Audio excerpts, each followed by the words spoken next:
আমি গত দুদিন ধরে ভাবছিলাম, একটা অংশের মানুষ মসজিদের উদ্বোধন করছে, আরেকটা অংশের মানুষ গীতা পাঠ করছে। করা যেতে পারে, প্রত্যেকের ধর্মের কাছে অধিকার আছে আমাদের। 100 বার, একটা কেন 100 মসজিদ হোক, একবার গীতা কেন 100 বার গীতা পাঠ হোক, কিন্তু কেউ যেন ধর্মের শুরু এটাকে সামনে রেখে কেউ যেন রাজনীতি না করে, এটাকে আমাদের মাথায় রাখতে হবে। মমতা বন্দ্যোপাধ্যায় 2011 সালে ক্ষমতায় আসার পর আজ আমরা লক্ষ্য করি, আমার মা বোনেরা থেকে শুরু করে, ভাই বোনেরা থেকে শুরু করে, কৃষক থেকে শুরু করে, শ্রমিক থেকে শুরু করে, ছাত্রছাত্রী থেকে শুরু করে, সাধারণ মানুষ থেকে শুরু করে, আজ প্রত্যেকের মুখে মমতা বন্দ্যোপাধ্যায় হাসি ফোটানোর চেষ্টা করছে। আমরা একটা সময় যখন ছোট ছিলাম, তখন দুপুরে ফ্যান ভাত খেয়ে আমাদের বাঁচতে হতো। অনেক গরিব মানুষকে আমি দেখেছি, যখন ভাদ্র মাস আসতে, আশ্বিন মাস আসতো, শ্রাবণ মাস আসতো, দুবেলা দুমুঠো পেট ভরে খেতে পারতো না, গায়ে জামা পায়ে চটি দিতে পারতো না, অর্ধাহারে অনাহারে থাকতো। কিন্তু 2011 সালে পশ্চিম বাংলার মুখ্যমন্ত্রী মমতা বন্দ্যোপাধ্যায় ক্ষমতায় আসার পর এই বাংলায় আর কিছু হোক আর না হোক, গরিব মানুষের মুখে দুবেলা দুমুঠো অন্ন তুলে দেওয়ার যিনি ব্যবস্থা করেছেন, তার নাম হচ্ছে মমতা বন্দ্যোপাধ্যায়। মমতা বন্দ্যোপাধ্যায়, মমতা বন্দ্যোপাধ্যায়, এটা আমাদের মাথায় রাখতে হবে। একবার নিজের বিবেকের কাছে প্রশ্ন করবেন না? স্বাধীনতার পর কখনো কংগ্রেসের সরকার, কখনো যুক্তফ্রন্টের সরকার, কখনো বামপন্থের সরকার তৈরি হয়েছে। আমি আজকে যারা বিরোধিতা করছেন, আমি তাদের বলি, আপনি কখনো শুনেছেন যে বাংলার যারা মা বোনেরা আছে, মাস গেলে কেউ 1000 টাকা পায়, কেউ 1200 টাকা পায়, কেউ বছর গেলে কেউ 12,000, কেউ 14,400 টাকা পায়? শুনেছেন কখনো লক্ষ্মীর ভান্ডারের মতো প্রকল্প চালু করতে? আমরা জীবনে কখনো শুনিনি।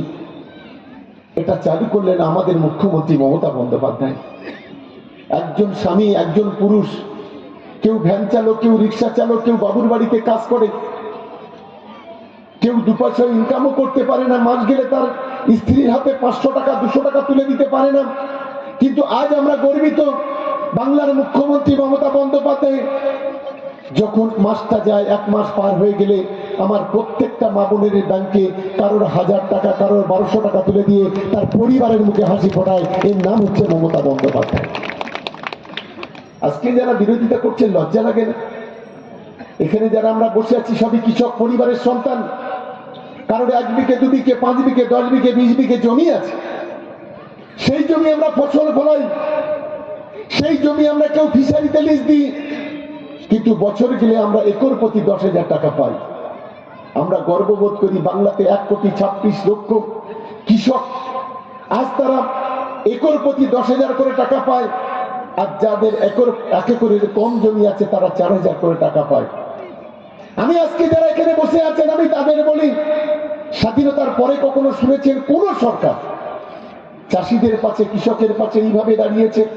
একজন কৃষক মারা গেলে তাকে 2 লক্ষ টাকা মৃত্যুজনিত ভাতা, একজন যদি কৃষকের ফসল নষ্ট হয় তার জন্য কৃষক বীমা। আমি স্বাধীনতার পরে কোন সরকার এটা করতে পারেনি, যেটা আজকে আমার মুখ্যমন্ত্রী, আপনার মুখ্যমন্ত্রী, আমার সরকার, আপনার সরকার, মা মাটি মানুষের সরকার আর আমার মুখ্যমন্ত্রী মমতা বন্দ্যোপাধ্যায় আজকের বাংলার গরিব মানুষের জন্য করছে। আপনাকে ঠিক করতে হবে, আপনি কার সঙ্গে থাকবেন? দাঙ্গাবাজদের সঙ্গে থাকবেন, নাকি যে মুখ্যমন্ত্রী, যে সরকার বাংলার মানুষের পাশে দাঁড়াচ্ছে তার সঙ্গে থাকবেন? এটা আপনাকে ঠিক করতে হবে। একটা জায়গায় গর্ব হয়, হঠাৎ আমি একদিন, কদিন আগে আমি যাচ্ছি, দেখলাম যে কিছু লোক এক জায়গায় জমায়েত হয়ে আছে। আমি নিজের ড্রাইভ করছিলাম, হঠাৎ ভাবলাম যে এত লোকের জমায়েত কেন? ছেলে মেয়ে, এখানে কি কোনো অ্যাক্সিডেন্ট হলো? গাড়িটা দাঁড় করিয়ে গ্লাসটা খুলে জিজ্ঞাসা করলাম, কি ব্যাপার এখানে এত লোক?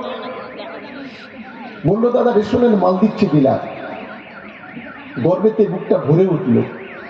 ছোট থেকে আমরাও রেশন ধরতে গিয়েছি। কোথায় যেতাম? রেশন ডিলারের বাড়ি। বাবু ঘুমাচ্ছে রেশন ডিলার, 9টা 10টা পর্যন্ত বসে আছি বাইরে রৌদ্রে। 9টা 10টার পরে ঘুম থেকে উঠে তবে মাল দিচ্ছে, সেই মাল ধরে বাড়ি ফিরতাম। কিন্তু আজকের মমতা বন্দ্যোপাধ্যায় বললেন যে ডিলারের বাড়িতে আর বাংলার মানুষের মাল ধরতে যেতে হবে না, রেশন ধরতে যেতে হবে না, ডিলার যাবে তাদের রেশন দিতে। এর নাম হচ্ছে মমতা বন্দ্যোপাধ্যায়। কাকে ভোট দেবেন? যারা ধর্ম নিয়ে খেলা করছে তাদেরকে? ধর্মের বিক্রি করছে যাদের তাদেরকে, নাকি যে সরকার আজকের মানুষের মুখে হাঁটি ফোটাচ্ছে তাদেরকে? এটা আমাদের বুঝতে হবে। আমার এখানে হিন্দু মুসলমান ভাই ভাই অনেকে আছেন।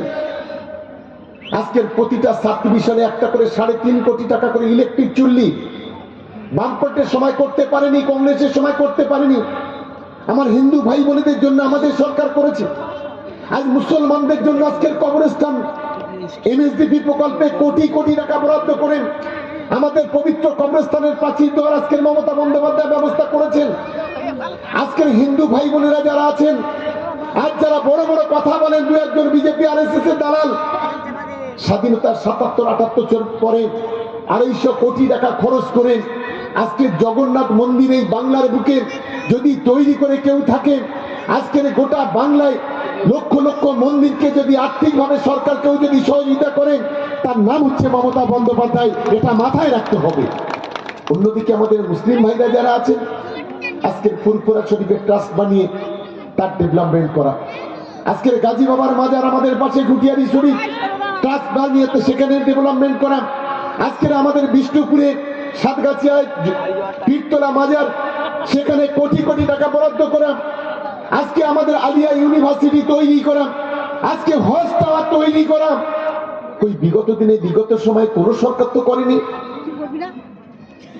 হিন্দুদের, মুসলমানদের, খ্রিস্টানদের, আদিবাসীদের যত সম্প্রদায়ের মানুষ আছে, আজ তাদের পাশে আমাদের সরকার তাদের পবিত্র স্থানগুলো আজকে সেখানে লক্ষ লক্ষ কোটি কোটি টাকা ব্যয় করে, 600 কোটি টাকা ব্যয় করে তার উন্নয়নটা করছে।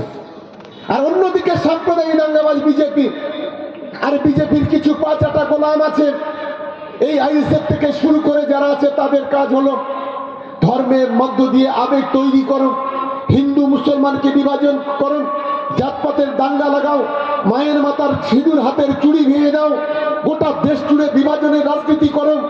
এটাই হচ্ছে তাদের মূল লক্ষ্য। সেই জায়গায় দাঁড়িয়ে আমাদের লড়াইটা করতে হবে।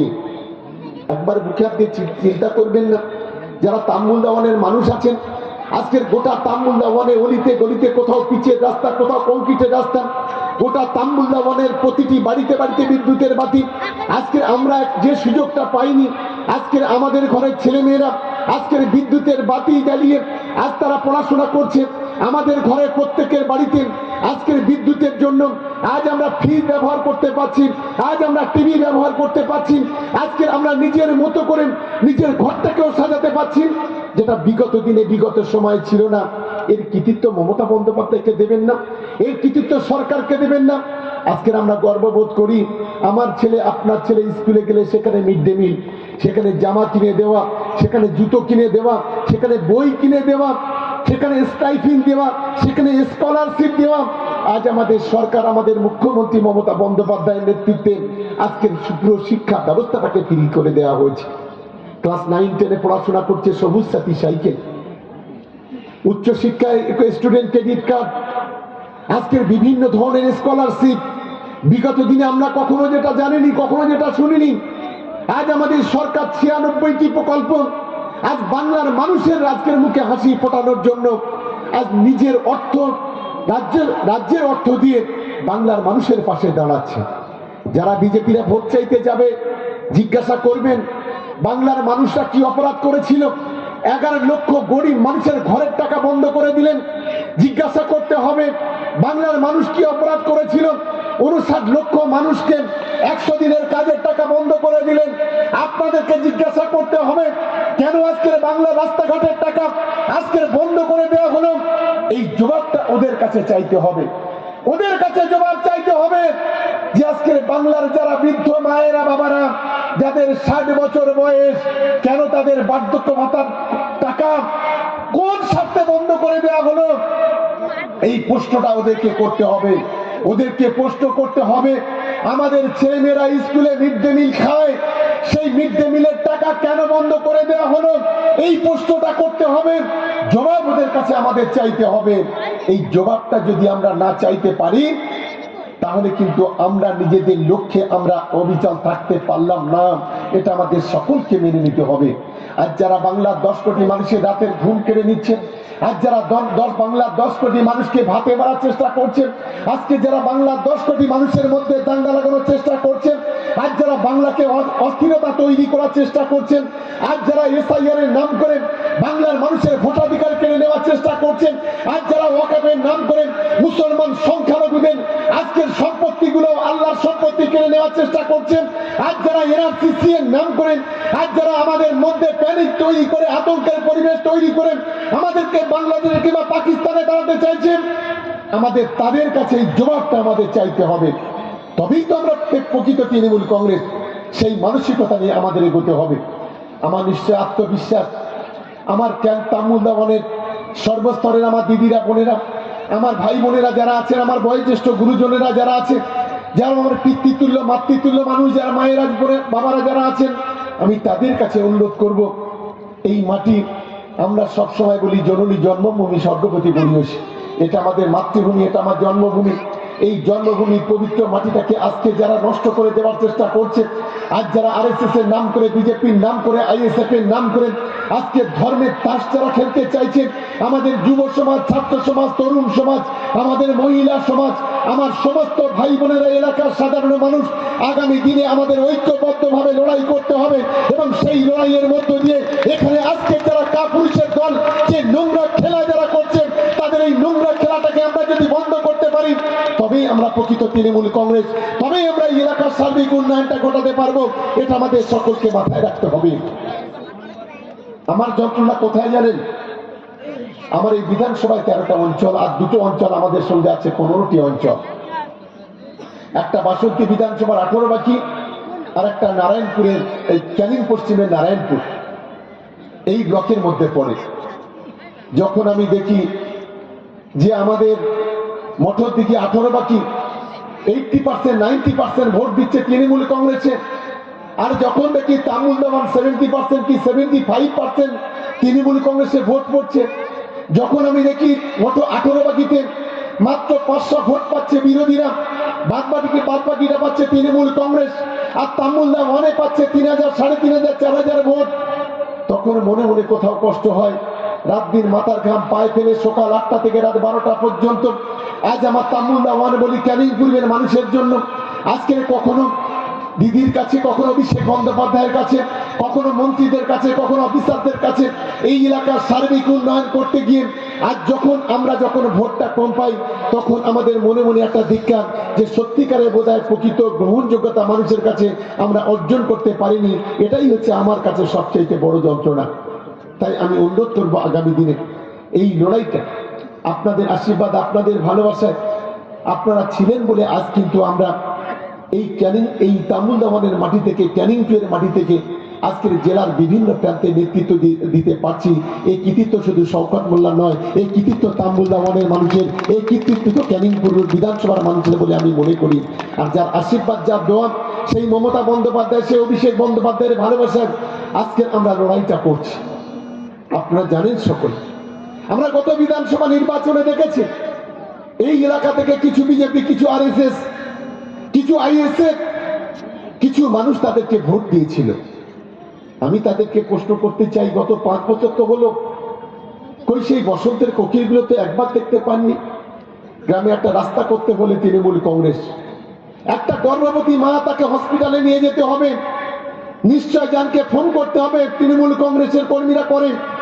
গ্রামে একটা ট্রান্সফরমার পুড়ে গেলে প্রথম ফোনটা করে তৃণমূল কংগ্রেস। গ্রামে একটা রাস্তা তৈরি করতে গেলে প্রথম ফোনটা করে তৃণমূল কংগ্রেস। গ্রামে কোনো বিপদ হলে প্রথম ঝাঁপিয়ে পড়ে তৃণমূল কংগ্রেসের কর্মীরা। আজকে যাদেরকে আপনারা ভোট দিয়েছিলেন, যাদের কথা শুনে আজ তারা কোথায়? কেন 5 বছর তাদেরকে দেখা পেলাম না? আপনারা তাদেরকে দেখা পাননি, এটাই হচ্ছে আমার সবচেয়ে বড় প্রশ্ন। তাই আজকে আমরা প্রতিটা দিন কোনো না কোনো অঞ্চলে সভা করছি। মানুষের যে ঢল, মানুষের যে স্বতঃস্ফূর্ততা, আমি গর্ব করি এই বিধানসভার একজন নাগরিক হিসেবে। আমি একটা ভালো টিম পেয়েছি, ভালো পরিবার পেয়েছি। আমার যেমন নিজের মা, বাবা, ভাই বোনেরা আছেন, তেমনি এই ক্যানিং পূর্বের বিধানসভার যারা নাগরিক, তারা আমার কেউ মা, কেউ ভাই, কেউ বোন, কেউ দাদা, কেউ কাকা, কেউ জেঠা, একটা পরিবারের মতো আজকের আমরা কাজ করি। আর বিশেষ করে আমার তৃণমূল যুব কংগ্রেস, তৃণমূল কংগ্রেসের কর্মীরা যারা আছেন, তৃণমূল মহিলা কংগ্রেসের দিদিরা বোনেরা যারা আছেন, তাদের কাছ থেকে যে ভালোবাসা, যে স্নেহ, যে মায়া মমতা পাই, এটা আমার কাছে গর্ব। তাই তো গত লোকসভা নির্বাচনে এই বিধানসভা থেকে আমরা 1,66,244 ভোটে লিড পেয়েছি, যা গোটা বাংলা 294টা বিধানসভায় কোথাও যে লিডটা পাইনি, সেটা আমরা এই বিধানসভা থেকে পেয়েছি। তাই আমি আপনাদের কাছে অনুরোধ করি, কিছু ভণ্ড কাপুরুষরা বলছে এখানে, তারা বড় বড় কথা বলছে, আমাদের নামে কুৎসা করছে। আমি তাদেরকে বলবো, একবার তামুলদামানে এসে দেখে যান। শুধুমাত্র এখানে যারা আছে তৃণমূল কংগ্রেসের কর্মীরা, সে যুব হতে পারে, ছাত্র হতে পারে, মহিলা হতে পারে, পার্টির বুথ কমিটি হতে পারে, আমরা কোনো সাধারণ মানুষকে এখানে রাখিনি। একবার তাদের দেখে যেতে বলবো। আজকের তামুলদামান একটা অঞ্চল শুধু কর্মীদের যা জমায়েত করেছে, ওরা সারা ব্লক মিলিয়ে যদি এতটা জমায়েত করতে পারে, আমি রাজনীতি ছেড়ে চলে যাব। এটা আমি নিশ্চিতভাবে আমি মনে করি, এটা আমার কাছে অনেক বড় পাওনা। শুধু তামুলদামান নয়, প্রতিটি অঞ্চলে আমরা যখন সভা করি, আমাদের দলীয় কর্মীরা যখন কোনো সভা ডেট করে দিই, তারা নিজেদেরকে এটা উৎসব বলে মনে করে, ফেস্টিভ্যাল মনে করে, তারা মাটি কামড়ে ধরে লড়াই করেন। আমি তাই মনে করি এই বিধানসভা এলাকায় আমি সেন্ট্রাল গভর্নমেন্টকে বলবো যে আপনার রাষ্ট্রীয় ইলেকশন কমিশনকে বলুন, যখন ইলেকশন আসে তখন অতি উত্তেজন প্রবণ এলাকা বলে বেশ কিছু এলাকা ঘোষণা করে। আপনি এই ক্যানিং পূর্বটাকে প্রথম অতি উত্তেজন প্রবণ হিসেবে ঘোষণা করে দিন। এখানে প্রত্যেকটা বুথে আপনি 10 জন করে সেন্ট্রাল ফোর্স দিন। প্রয়োজন হলে আপনি প্রতিটি বাড়িতে 2 জন করে সেন্ট্রাল ফোর্স দিন, যারা বাড়ির বাইরে থেকে পাহারা দেবে। কাজটা করুন। তারপরেও ক্যানিং পূর্ব বিধানসভা 1.5 লক্ষ ভোটে জিতবে, আটকাবার ক্ষমতা কারণ নেই, এটা মনে রাখবেন। 4টে বিজেপি, 4টে আইএসএফ, দাঙ্গাবাজ, ফেরেববাজেরা, আজকে যারা মানুষের পাশে থাকে না, উন্নয়নের পাশে থাকে না, শান্তির পাশে থাকে না, আজ তারা বিভিন্ন ভাবে ভিতর থেকে এখানে নোংরামো করার চেষ্টা করে। আমি জানি এখানে আমাদের 2-4টে আছে, ওদের নামটা আমি ভুলে গেছি। এই চরপাড়াতেও 2-4টে আছে, তাদের বলি স্বপ্ন দেখুন। দিবা স্বপ্ন দেখা ভালো নয়। বাংলার মুখ্যমন্ত্রীর নাম মমতা বন্দ্যোপাধ্যায়। 2016 সালে আমরা 211টা সিট পেয়েছিলাম। 2021 সাল 267 জন নেতা মন্ত্রী আমাদের ছেড়ে, তৃণমূল কংগ্রেস ছেড়ে বিজেপিতে চলে গিয়েছিল। তার মধ্যে বাংলার কুলাঙ্গার, বাংলার গাদ্দার, এই শুভেন্দু অধিকারী থেকে শুরু করে অনেক নেতা, অনেক মন্ত্রী, অনেক জেলা পরিষদ, 267 জন চলে গিয়েছিল। সেদিন বাংলার মুখ্যমন্ত্রী মমতা বন্দ্যোপাধ্যায় তিনি আক্রান্ত হয়েছিলেন। হুইল চেয়ারে চেপে দিদি সারা বাংলাতে ঘুরে বেরিয়ে বলেছিলেন যে আমার দলের সম্পদ আমাদের দলের মঞ্চে বসে থাকা নেতারা নয়, আমার দলের সম্পদ হচ্ছে সামনে বসে থাকা তৃণমূল কংগ্রেসের কর্মীরা। সেদিন এই আওয়াজটা গোটা বাংলার বুকে তুলেছিলেন। আর আমার নেতা অভিষেক বন্দ্যোপাধ্যায় সেদিন গোটা বাংলা জুড়ে একটা 30-32 বছর, 35 বছরের ছেলে গোটা বাংলার এ প্রান্ত থেকে ও প্রান্ত পর্যন্ত মানুষের কাছে গিয়েছিলেন, বলেছিলেন তৃণমূল কংগ্রেসকে আপনারা জেতান, আগামী দিনের বার্তা সুস্থ সমাজ ব্যবস্থা আমরা উপহার দেব। সেদিন বাংলার মানুষ সেটা গ্রহণ করেছিলেন।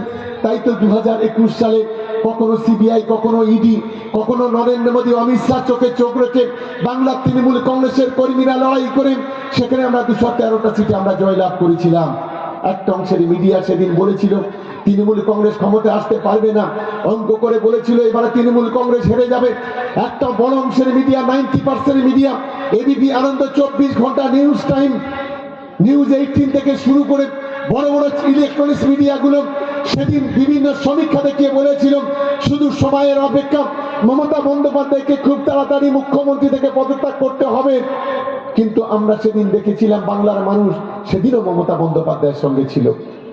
আবার সামনে ভোট, আবার সেই ধর্মের কালোবাজারিরা নেমে পড়েছে, আবার বড় বড় কথা বলছে। এই তামুলদামান থেকে 2-4 জন আছে, বড় বড় ভাষণ লাগাচ্ছে। আমি তাদের বলি ভাষণ দিন, অসুবিধা নেই, কিন্তু মনে রাখবেন বাংলার মাটিটা হচ্ছে মমতা বন্দ্যোপাধ্যায়, অভিষেক বন্দ্যোপাধ্যায়ের মাটি। এই মাটিতে এত সহজে তৃণমূল কংগ্রেসকে সরানো যাবে না।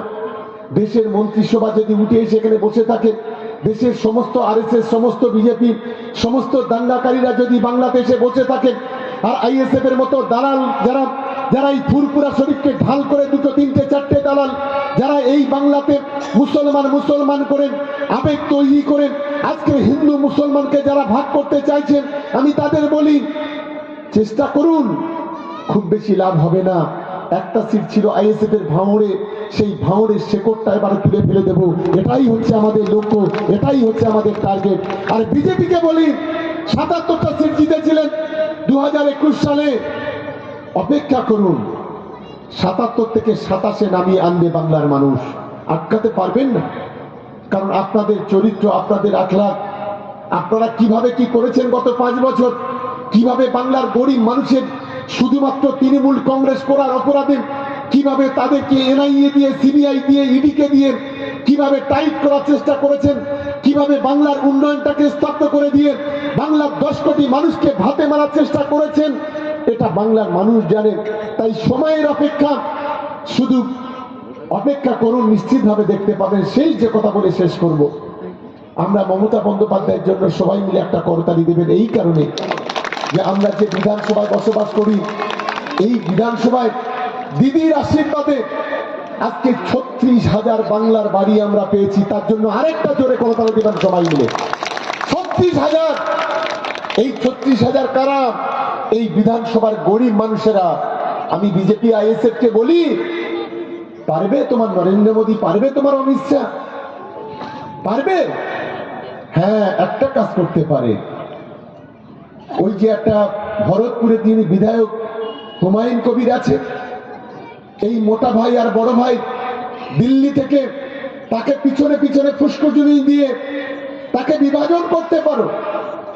এই মোটা ভাই আর এই বড় ভাই মোদি ভাই, দুই ভাইয়ের কাজ হলো বাংলার CBI, ED, NIA, income tax দিয়ে বাংলার তৃণমূল কংগ্রেসের কর্মীদের হেনস্থা করতে পারো, কিন্তু বাংলার ক্ষমতা দখল করতে পারবে না। কারণ বাংলা গুজরাট নয়, বাংলা উড়িষ্যা, বাংলা বিহার নয়, বাংলা রাজস্থান নয়, বাংলা উত্তরপ্রদেশ নয়, বাংলা আসাম নয়, বাংলা ছত্তিশগড় নয়, বাংলা বিহার নয়, বাংলা হচ্ছে বাংলা। কারণ এই বাংলার মানুষ জানে যে যেভাবে গোটা দেশ জুড়ে বাঙালিদের উপর তোমরা অত্যাচার করেছো, বাংলায় কথা বললে টুকরো টুকরো করে কেটে মাটিতে পুঁতে দিয়েছো, বাংলায় কথা বললে এখান থেকে জেলে বাংলাদেশে কিংবা পাকিস্তানে পাঠিয়ে দিয়েছো, বাংলায় কথা বললে জেলে ঢুকিয়ে উলঙ্গ করে তাকে পেটিয়েছ। বাংলার মানুষের জবাব আগামী দিনে দেবে। আপনারা শুনলে অবাক হয়ে যাবেন, বীরভূমের 8 মাসের গর্ভবতী মা, 8 মাসের গর্ভবতী মা, তাকে সে এখানে জন্মগ্রহণ করেছে, তার বাবার ভোটার কার্ড, তার মায়ের ভোটার কার্ড, তার নিজের ভোটার কার্ড আছে। এই বিজেপির কাপুরুষের দল বিএসএফ কে দিয়ে তাকে বাংলাদেশে পাঠিয়ে দিয়েছিল। আমাদের নেতা অভিষেক বন্দ্যোপাধ্যায় প্রথমে কোর্টে সওয়াল করেন, তারপরে আমাদের মুখ্যমন্ত্রী দিল্লি বাংলাদেশের হাই কমিশনার সঙ্গে কথা বলে গত 4 দিন আগে তাকে বাংলাদেশ থেকে ফিরিয়ে নিয়েছে। নাম হলো তৃণমূল কংগ্রেস, আর এর নাম হলো অভিষেক বন্দ্যোপাধ্যায়। এটা মাথায় রাখতে। অপরাধ কি আমাদের? আমাদের অপরাধটা কি যে আজকের আমাদের এই জন্মভূমি ছেড়ে চলে যেতে হবে? আজকের আমাদের ওদের লক্ষ্যটা কি? এখানে সংখ্যালঘুদের খেদাও, ওদের গাড়ি বাড়ি, ওদের জমি জায়গা সব কেড়ে নাও, এটাই হচ্ছে ওদের মূল লক্ষ্য। এই মানসিকতা নিয়ে ওরা কাজ করছে। কিন্তু বাংলার হিন্দু মুসলমানের ভ্রাতৃত্বটা ওরা জানে, ভালোবাসাটা জানে। বাংলার হিন্দু মুসলমান একে অপরের কতটা পাশে থাকে ওরা জানে। ওরা ওটা জানে না, তাই তো বক বক করে ভোটের 3 মাস আগে থেকে এসে এখানে বিভিন্ন উস্কানি দেয়। আর যেদিন ভোট গণনা হয় সেদিন চার্টার বিমান ধরে সেখানে বাংলা থেকে পালিয়ে যায়। তাই আমার সমস্ত তাম্বুলদা বলে, আমার দলের সমস্ত মা বোনেরা, ভাই বোনেরা যারা আছেন, আমি তাদেরকে অনুরোধ করব এখন থেকে নিজেদের প্রস্তুতি নিতে হবে। এবং একটা ঘোষণা আজকে করে যাই, আগামী 11ই জানুয়ারি আমরা ক্যানিং পূর্ব বিধানসভা নয়, ক্যানিং 2 নম্বর ব্লকে আমরা 40,000 মানুষের একটা খাওয়া দাওয়ার ব্যবস্থা করেছি। আমাদের প্রত্যেকটা বুথ থেকে 150 করে আমাদের মহিলা পুরুষ মিলিয়ে বেলা 10টার মধ্যে সেদিন আমাদের জীবনতলা স্টেডিয়ামে চলে যেতে হবে। আমরা 1 ঘন্টা মিটিং করব, তারপর আমাদের খাওয়া দাওয়া হবে।